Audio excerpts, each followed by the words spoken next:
Hey, my name's Barry Owen, work for Wowza. Thanks everybody for coming, and you're the guinea pigs for this. First time I've done this talk. Maybe I can recycle it in the future, so hopefully you'll like it. Earlier this year I did a series of blog posts with a couple other folks on kind of the state of metadata in streaming, and it was really interesting to kind of see where the industry is, best practices, and honestly how broken a lot of it is. So this talk is about we tend to treat metadata as kind of plumbing. It's almost somewhat an afterthought, and we kind of just hope it works. And today I want to talk about how really you can take advantage of metadata as kind of the nervous system of your video pipeline. And all this treating it as an afterthought is probably costing you more than you think. So what I'm seeing in the industry is people are realizing this, right? There's a lot of talk for geeks like me who like metadata about how we can shift this. So it's not something that's just always bolted on after the pipeline is built. But now it's becoming more of a first-class citizen, and you're kind of building an architecture where metadata is a first-class citizen from the start. And what you'll find is when you make this shift, you can really unlock some things, right? So certainly things like better content discovery, better compliance, better cross-team collaborations, and operations that are much more easy to scale. One of the folks I wrote the blog posts with, Rebecca Avery, coined this term, the chaos tax. And what she's referring to is, the price you pay when the metadata fragmentation isn't really treated as a first-class engineering problem. It's always overlooked. It's the business people's problem. They'll figure it out. Well, guess what? It's your problem too. And the direct costs are kind of obvious. There's a bunch of manual reentry that has to happen as content moves around. Engineering work and rework, and compliance failures. And this is a big deal, right? So metadata is the heartbeat of your rights management system. If you don't understand or comply with all those places, you're either not going to show content where you could, or you're going to show content where you can't, which is maybe even worse.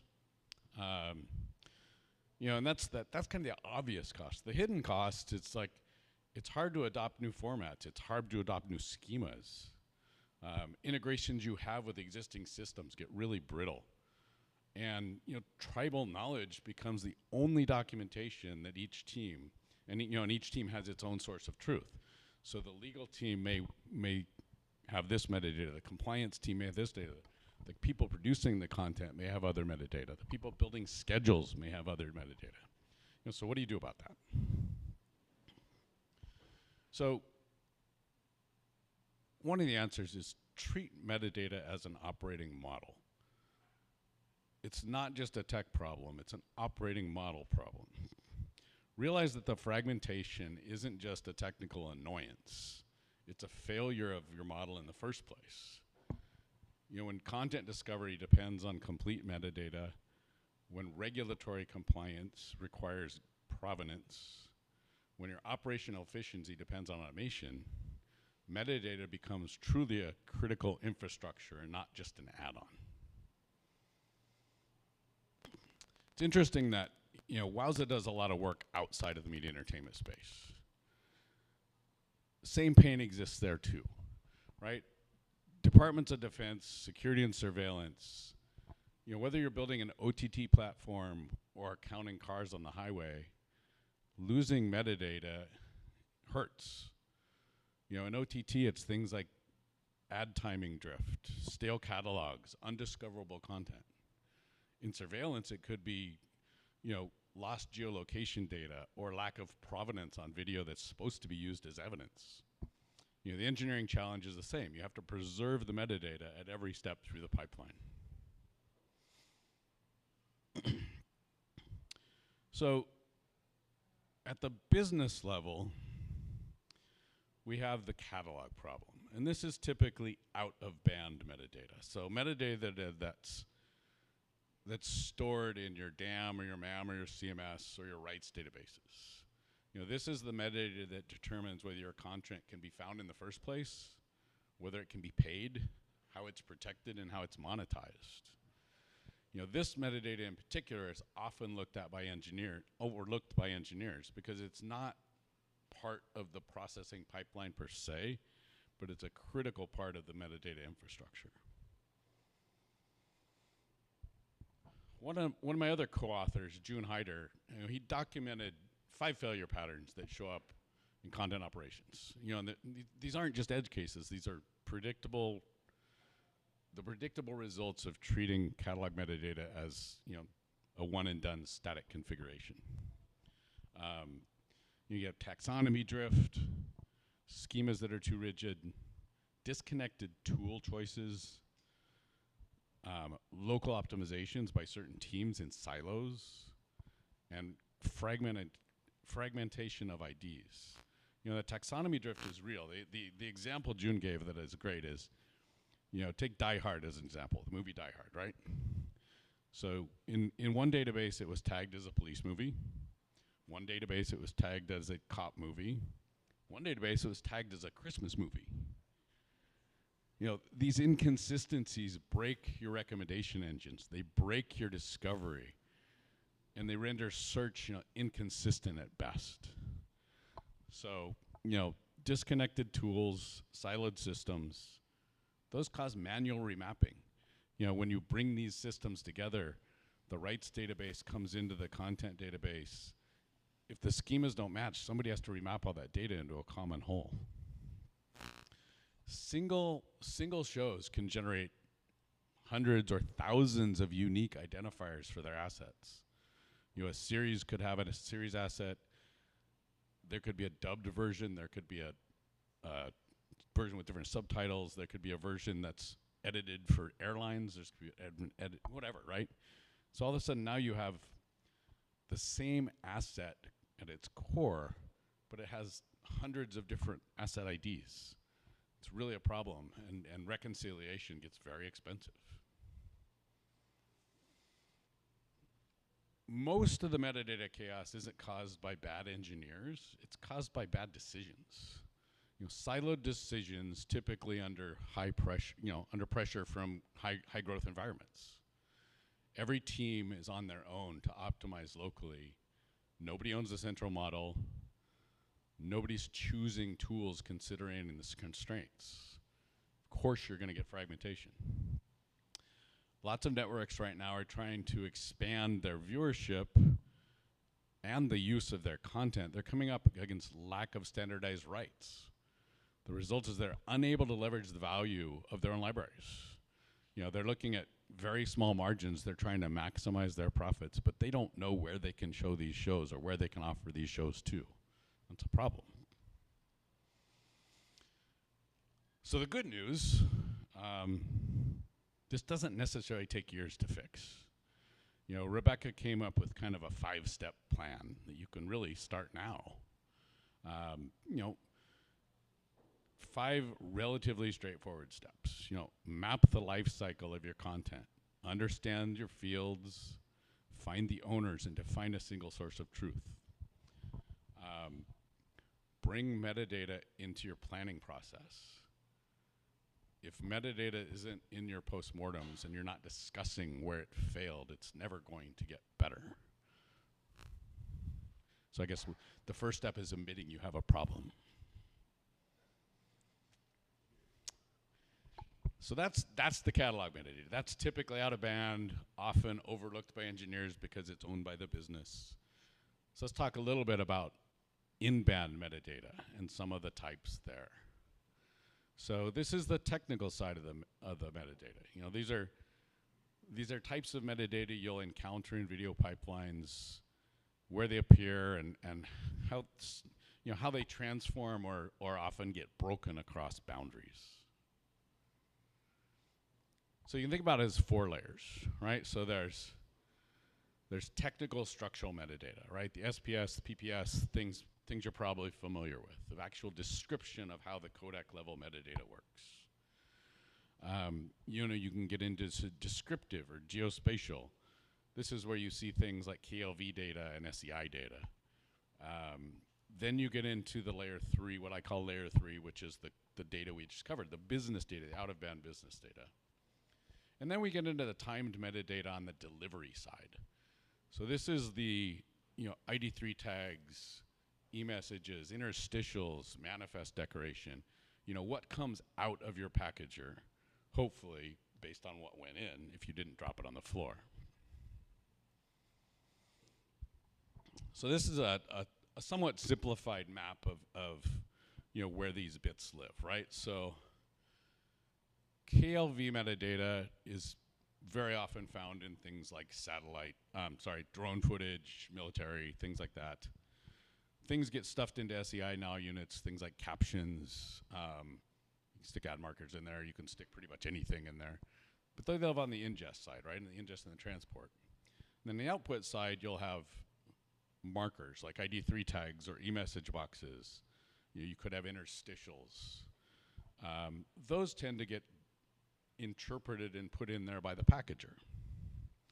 That gap in the middle is where the transformation happens, and that's often where metadata gets lost.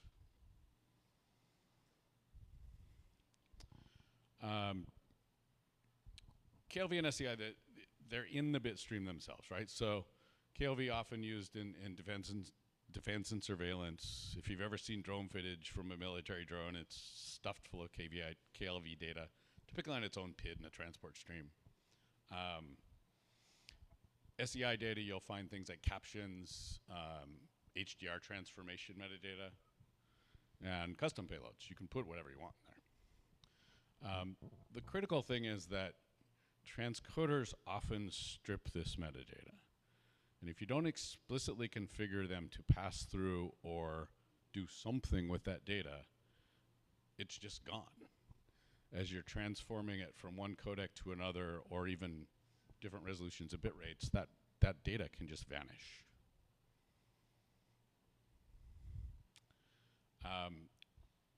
If you've got it configured properly, what you will do is you'll notice that data and you'll pass it through. So you'll pass it through into things like ID3 tags in HLS and e-message boxes in Dash. You can also, there's obvious other things. There's Dash events, there's interstitials in HLS and things like that. The key is that this data rides along with the stream. ID3 tags typically get mapped into TS segments or wrapped in a message in CMAF. There tend to be, they should be PTS aligned, and they carry timed events, right? They're timed to a frame in the video. If you're doing ad insertion, program boundaries, player side interactivity, these are super useful because you can react to them on the player side. You can pull them out, players generate events, you can do stuff.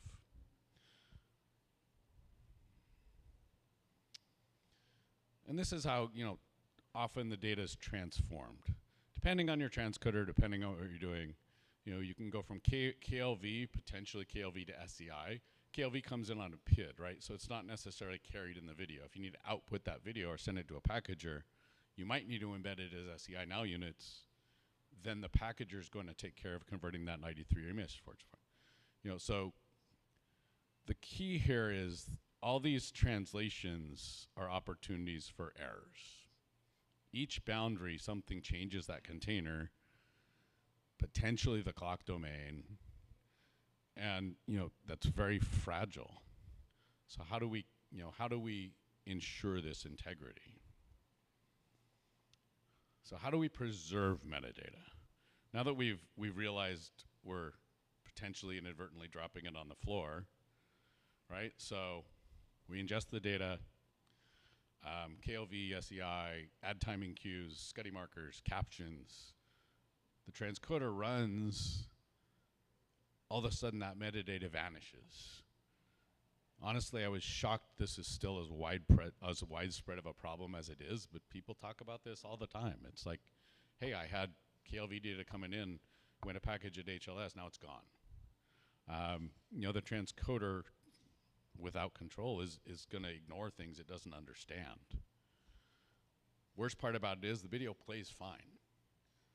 You just lost everything that made it intelligent. So how do we go about preserving the metadata? So here's a conceptual architecture, right? 3 stages, what I call a metadata bus, right? Metadata travels in its own parallel track, not locked away inside a codec, not locked somewhere where you can't understand it or can't inspect it. At each stage, you have a specific responsibilities. You want to probe at ingest. You want to understand what's there to begin with. Transcode, you want to pass through. Deliver, you want to validate. You want your transcoder to preserve the data so the packager has a chance to do something interesting with it.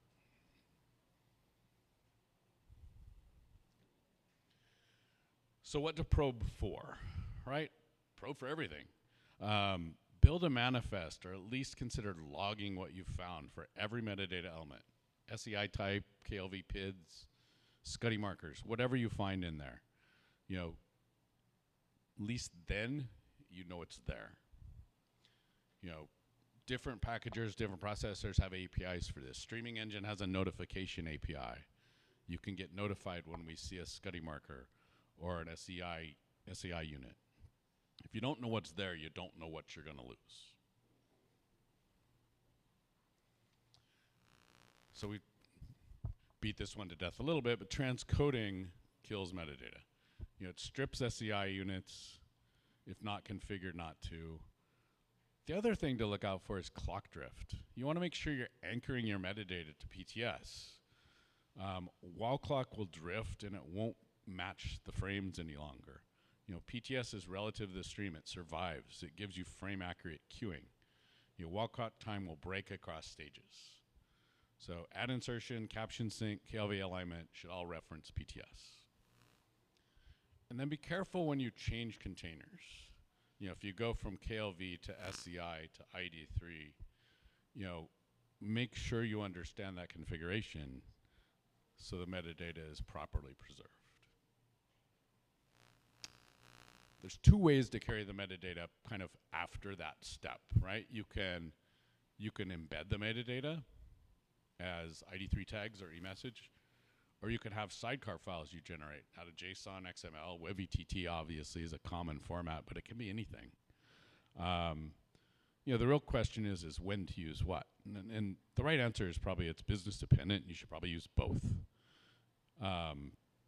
Embedded metadata stays, it's already PDS aligned, it's synchronized by design, same clock as the video. WebVTT survives everything because it's an external file. It's editable, it's fixable. Make sure you're using the proper PTS timestamps when you create that sidecar file and when it's repackaged. So typically, for real-time use, embedded's probably best. For archiving, later editing and fixing, maybe for analytics, sidecar files are great.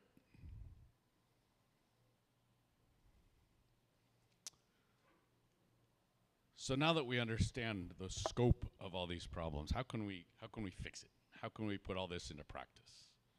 So June coined the term content metadata reliability engineering. And this is where all our threads converge. It's the same problem. You have contracts, you have metrics, and you have gates. This applies to the catalog metadata, applies to the business metadata, as well as the inbound metadata. Contracts define what has to be there. Metrics track completeness and drift. And gates will block the output that don't meet the contract. So it's kind of like SRE for metadata. Ensuring the rules you worked on so hard to develop are actually followed through. So where does that all lead? So putting this into practice, what does metadata become? Metadata now becomes an enabling tool. And you get to enjoy things like this, right? So a much more intelligent search. natural language, library queries, find frames, find exact content, geotemporal search, much easier to AI enrich metadata if you've got a proper schema and all these validations set up in the first place. And then you can start building autonomous pipelines. You know, you can work on QoE, and you can work on compliance verification. If every frame contains complete structured metadata from source to screen, video becomes a true data platform, you know, not just empty video. So I will leave you this. You can have lots of pixels or you can have smart pixels. So 1080p with metadata is really intelligence, much more than just pixels.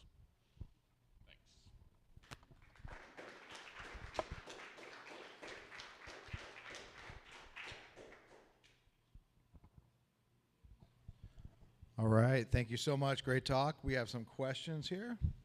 Right over here, Matthew. One of the challenges I've encountered in a past life with metadata preservation has to do with going in the transcoding layer across time shift boundaries, especially if you're going from like an integer to a non-integer frame rate, and making decisions about how to align frame-aligned PTS tags when the original frame times that you had in the origin side don't exist anymore. Have you thought about or developed any interesting patterns for handling that in the general case? Fractional frame rates are evil. I think that the key there would just to be consistent, right? So whatever rules you can come up with that map that fractional frame rate either up or down to be consistent across. And I think that's where people run into problems where, you know, you wind up on those weird boundaries where some metadata is going to get dropped the frame before and some's in it after. I think the worst case scenario is probably you screw up an ad break or something. But my advice would be consistent. I don't have a magic bullet for 2997 to 30 other than fractional frame rates are evil.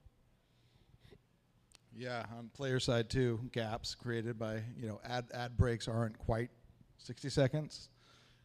It's very fun. Oh yeah, I remember, well, even like 2-3 years ago, watching some streaming services, the ad would start playing, but the program audio was still going, right? And it was like maddening, but it's like, you know, these are places with lots and lots of money to address these problems, but they still didn't get it right out of the box. All right, so any other questions? I will say whoever tagged that metadata that Die Hard is a Christmas movie, they should get a promotion. Because it absolutely is a Christmas movie. It is totally a Christmas movie, I'm with you. Hey Barry, thanks for the presentation. So one of the problems that you highlighted is that we constantly switch from in-band to out-of-band, and we repackage and we transform and we lose information, we lose the time reference. So, and at the end of your presentation, you had this slide about AI, right? And so when I see AI, I imagine that a AI agent is going to be, it's going to be much easier for the agent to consume a out-of-band metadata stream rather than an in-band, like deeply embedded in the SEI messages. So I'm wondering at the end of the day if the answer to solving a lot of those problems is to have only out-of-band metadata from the camera up to the player and to the AI agent that is consuming the metadata stream, and avoid all of those conversions and, you know, putting in this in-band and out-of-band and transforming and all that kind of stuff. So do you have any opinion on like how we can, maybe with MOQ or that kind of stuff, like end-to-end, how can we simplify this? I think in a perfect world, out-of-band probably is the right answer. The problem is, you know, there's an awful lot of existing cameras and encoders in the world, and those don't get replaced all that often, right? So, you know, the military with their drones is going to use KLV metadata because that's what their encoders do. So maybe the trick is some sort of compromise where we have a mechanism where we do CMAF metadata. Now at the ingest level, we start pulling it out and creating WebVTT sidecars or whatever it is. And maybe we could mandate that in some sort of format. I think it's going to have to be, you know, if you could flick a switch and make that happen, you're probably right. It's probably more useful that the data is accessible and editable than tucked into KLV or SEI NAL units. But I think the reality is there's going to be work there, probably mostly on the ingest level if you want to make that real. True.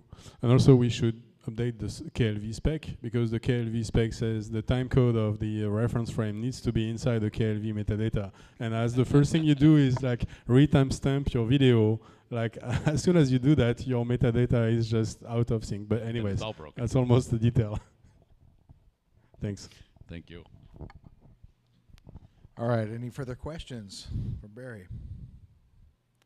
All right, thank you very much, Awesome. Barry. Let's put our hands together for Barry.